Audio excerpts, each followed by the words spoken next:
Good afternoon, everyone, and thank you for being here today. My name is Patrick J. McGlynn, and I'm a second-year graduate student here at Governor State University, and I'm working on my master's in actuarial mathematics.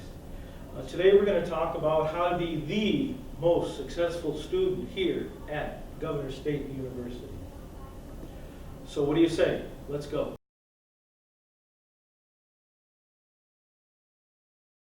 All right, how to be a successful student at Governor State. Well, what does it mean to be successful? Well, if you ask different people, a lot of people would say different things. Maybe it means getting all A's and B's while working a full-time job. If you do that, I applaud you. Maybe it's having a great social life. Maybe it's being a parent of 2 great kids and still making the dean's list. How cool is that? Or maybe you're the first generational, in other words, you're the first person in your family to earn a college degree. So different people have different views of what success is. So I thought, you know what the heck? What is my definition of success? So here it is. Success is staying on course to your desired outcomes and experiences, creating wisdom, happiness, and unconditional self-worth along the way. So we all want to be successful, that's great. Well, how do we do it? Well, hopefully these tips and tricks will give you some ideas. Schedule your classes at a time best for you. Are you an on-site student or an online student? Do you work? Maybe you can only attend class at nighttime. It's best for you to figure that out. Regularly attend all your classes. I think attendance is the key to good grades. They did a study and they found out that people who don't attend their classes very well did not end with good grades. Form a strong relationship with your instructors. Believe it or not, your instructors were in the same shoes you were, and they want you to succeed just as well as you do. Plan ahead because you don't know what can happen. There could be an ice storm, there could be a power outage, you just never know. Follow your syllabus, and we'll talk a little bit more about the syllabus a little bit later. It's your guide and your roadmap to your classes. Study for your tests and your exams. Submit all assignments on time. Do not procrastinate. Set goals, and again, be prepared for any obstacle. All right, goals. What's cool about goals is everybody has a goal, but it's too general. For example, I want to graduate from college. That really is not specific enough. And in order for you to reach your goals, the more specific they are, the more achievable you will reach them. So your goals need to be specific, individual, and measurable. So for example, you need to set clear goals for each class. You need to break your study commitments down into little achievable steps. Is this class new to you? Meaning, is it material that you're not familiar with, and maybe you should think about devoting a little more study time to it. If this class is your major and you're really good at it, then maybe you don't have to devote as much time as you would some of the others. Individual goals. You have to decide how to do college and studying and life. Some people have family members that they need to look after. Maybe they have to take care of their grandma and their grandpa. You have to make sure that it fits within your time commitments. And measurable. How many hours a week do you need spending on your class per week? Depends on if it's on-site or if it's online. I've had to take both, and it seemed to me that for my online classes, I had to devote more time per week in reading and studying than I did on-site. But that's just my experience. Maybe you have a different one. Remember to account for time spent in the classroom and reading, and always remember to reach for the stars.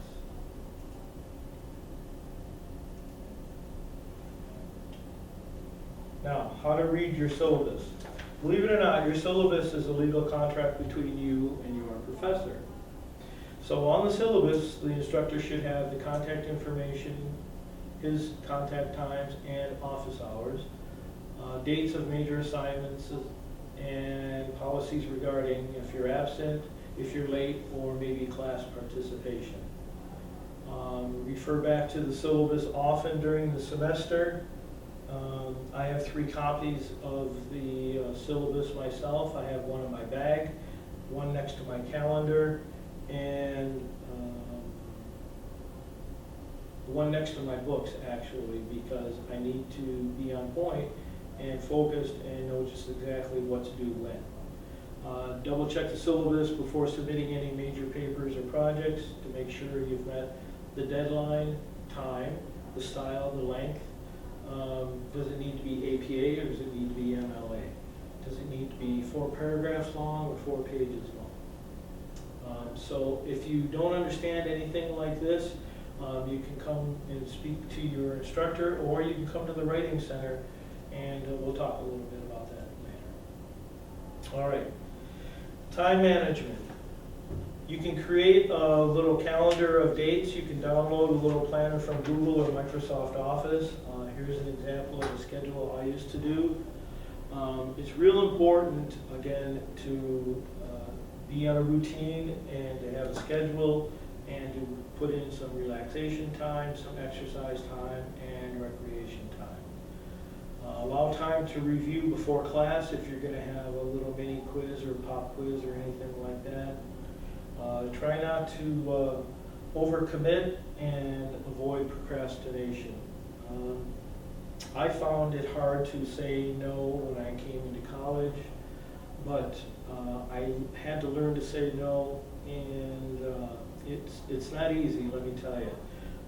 But I know you're so focused and dedicated on being a great college student, so sometimes, you have to say no.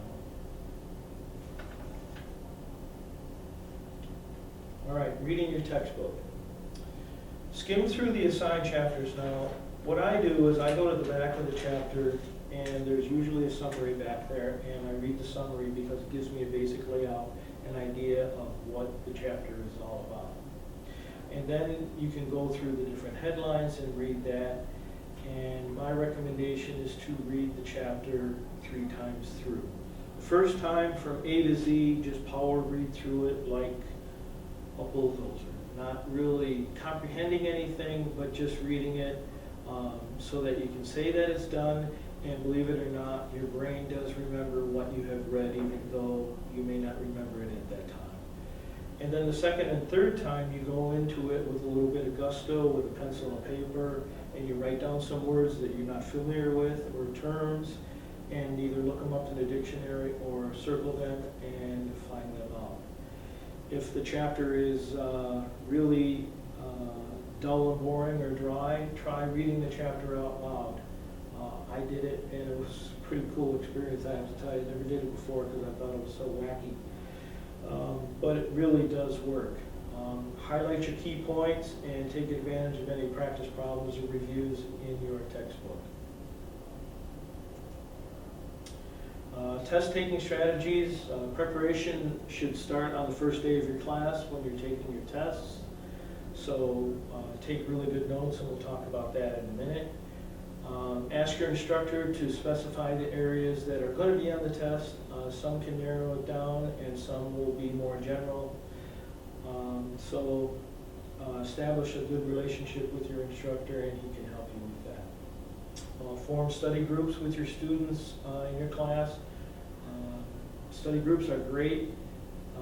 Different people think differently, and you feed off of one another's thoughts and ideas and energies, and I think that's really great. My only caution is that you remain focused and on topic, and it doesn't turn into a social hour where you talk about things that are not related to the class. Avoid studying in noisy places.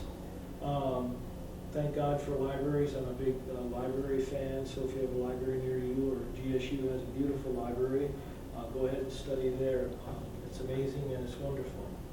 And avoid procrastinating. Some test-taking strategies, a couple more ideas.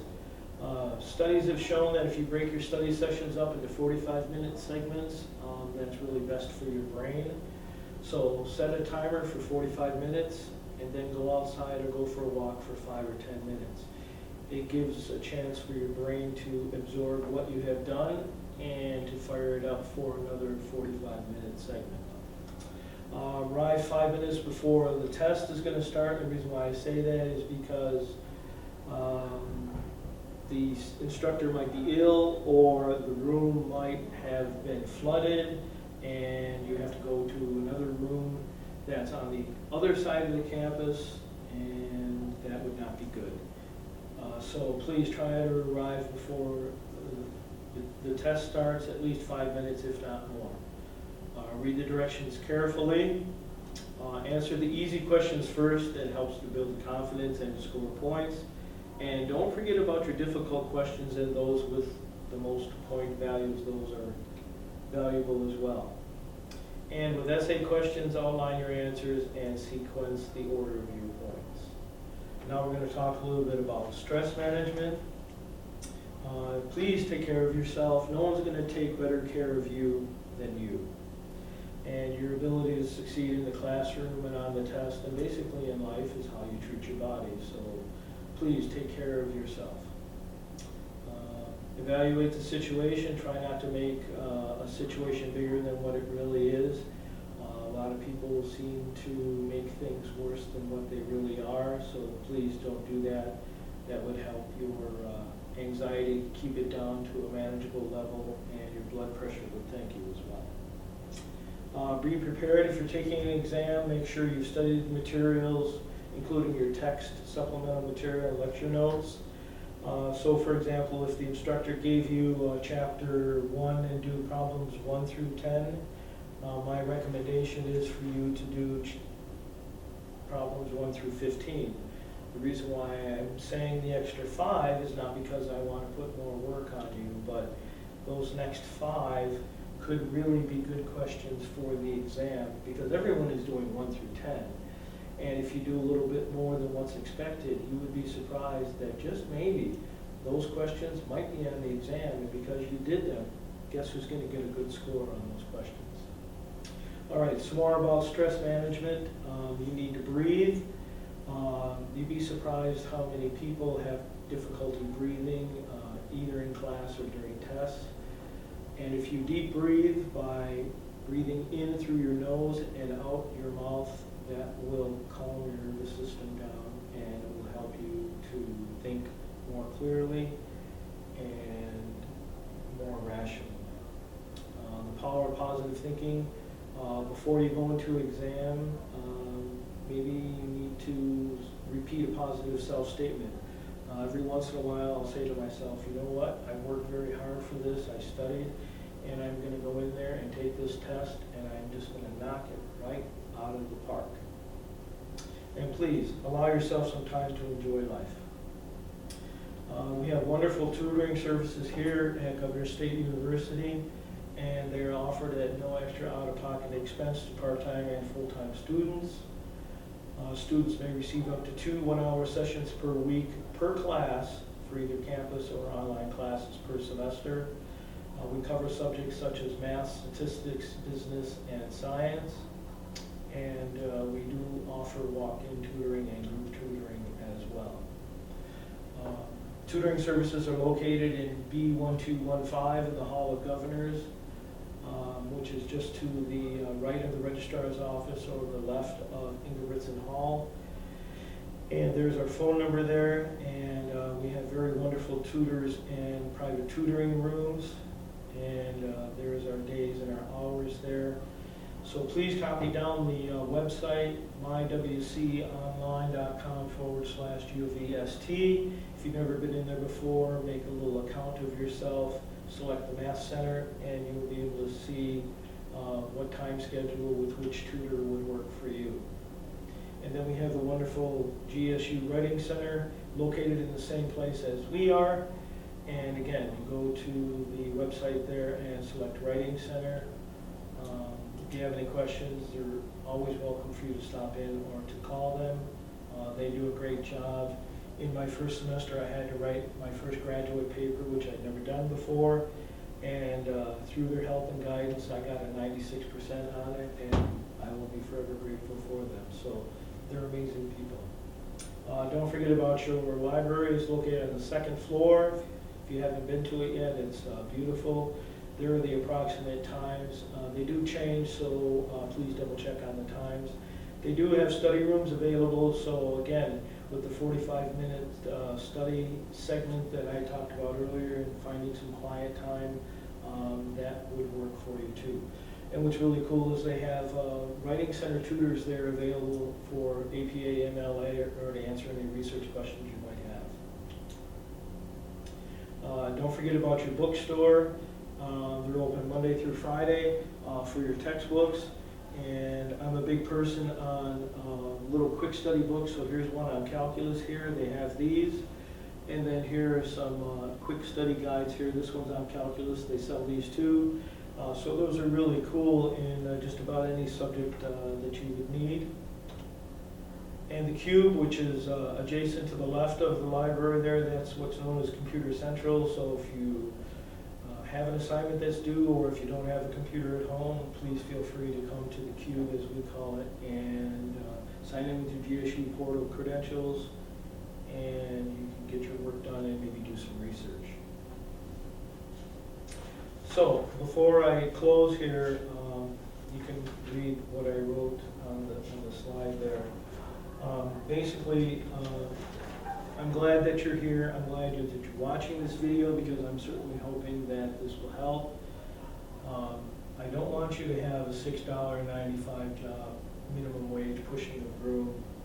You're bigger and better than that. I want you to be here. I know it'll be hard work, but it'll be well worth it. For some final thoughts here, I just want you to know that you are surrounded by super people here, and they're ready, willing, and able to help you on your road to success. All you need to do is just ask for help. And believe me, by asking for help, you will help yourself to release the super rock star that's inside of you. So thank you for your time, your passion, and your energy.